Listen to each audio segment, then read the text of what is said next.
Hence, what the chapter 2 mostly talks about is we can align our everyday, get into that Sthita Prajna state by asking, when I'm reacting, am I reacting or responding? If I'm reacting, what ego self is reacting to this? So if somebody is praising me, which ego self is reacting to that praise? If someone is scolding me, which ego?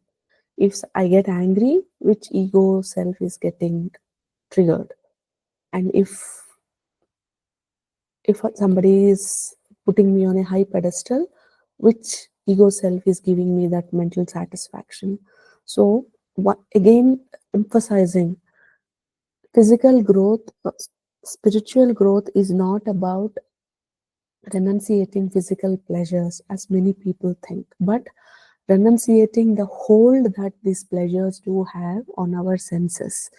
The happiness that I get when someone praises someone, I sh- I do something very lavishly. The happiness that I get, the ego that gets satisfied by declaring that I'm so wealthy, I'm so off, I'm so well loaded. Which ego self is getting satisfied? And from where did this need to prove others that I am somebody, I'm not nobody is coming? And when I can get into that inquiry and then work from a space of love and light, aligned with divine will, but not coming from that reaction of that vice that happened in some life, which made an imprint in my life that I need to prove someone, I need to show somebody. Everywhere it is like that. The need to be a righteous path, the need to prove someone wrong, or the need to be always right, the need to always protect yourself, the need to always hide, the need to always be feared, to shine your light or share something about your gifts and talents, the need to be always um, correct. So it can go on, okay? It can go on. Then the jealousy that comes from someone else's growth, the shame that comes from asking your fair pay, the guilt that comes when you're not able to say no to some things that is beyond your ability. All of these are part and parcel of these egocentric actions, reactions that are coming from the vices. So, how you can make your life an everyday yoga is not just by doing that morning 1 hour or evening 1 hour of yoga, but every action you take, even when you're doing, like you're at work, you're at gymming, you're exercising, you're cooking, you're doing self-care, you're doing spending time with your family, spending time with your pets, even resting to that matter. It can always be done with awareness without selfishness that is coming from our internal vices.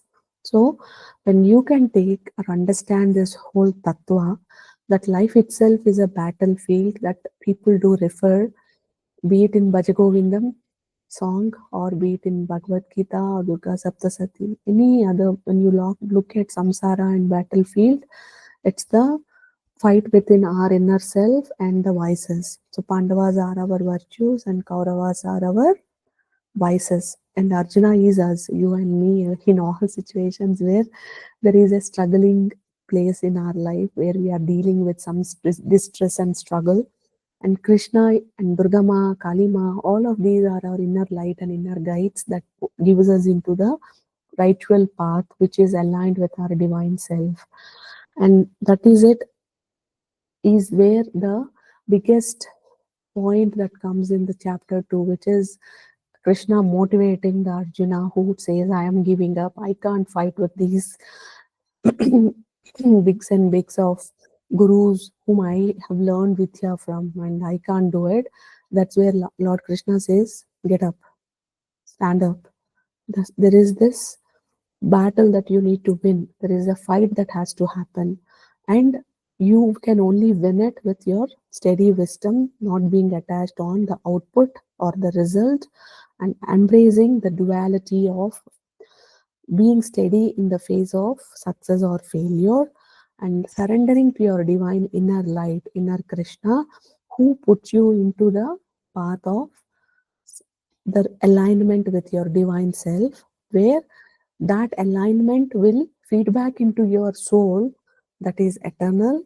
And as when the time comes for you to leave this body, your soul, if it has learned that lesson, now takes another form into another body to learn some other lesson, not necessarily this lesson.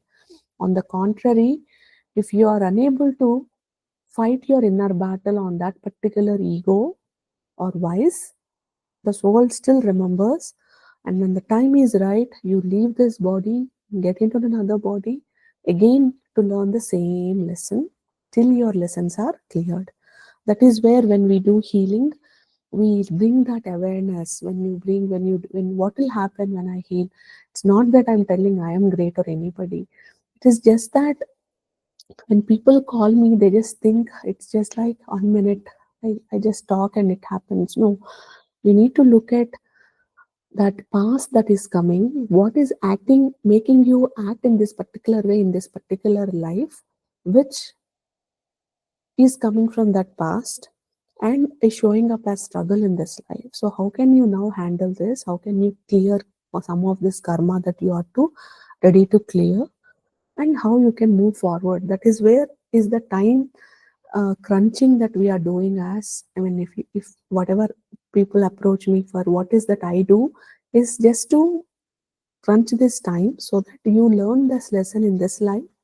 And if when all the lessons are learned, what happens, that we will learn in the next chapter, which is leading into our moksha state. I think I have captured this lesson in a more meaningful manner. And since it's been asked, I thought I should talk slow little, but it became a big one. So I will crunch this and I will talk about the next chapters in the next video. All right. Sarvan Sri Jagdamba. Namaste.